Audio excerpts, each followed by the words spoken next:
In this video, we'll take up the homework sheet on sine law and cosine law. So for all these questions, you just have to ask yourself, should we use a sine law or should we use a cosine law? So for question 1, you should use a sine law because you're given angle, angle, side. For question 2, you should use the sine law once again because you're given side, side, angle. For question 3, you want to solve the triangle. So I chose to use sine law 2 times. You could choose to use sine law and then cosine law, but I find that sine law is a little bit faster, so if I can avoid cosine law, I would. Alright, for question 4, I need to draw a diagram.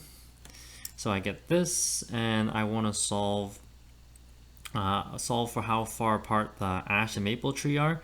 So I actually had to use sine law 2 times, and then I was able to solve for the distance between the 2 trees.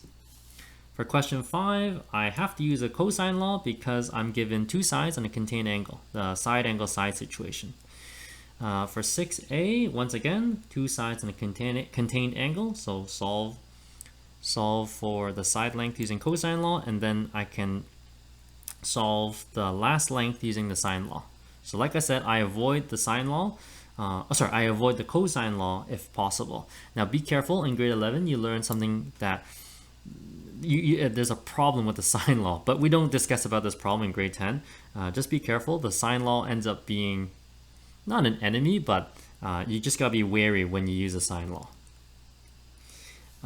For question 6b, once again, you're given information about the triangle. I would recommend you to sketch it.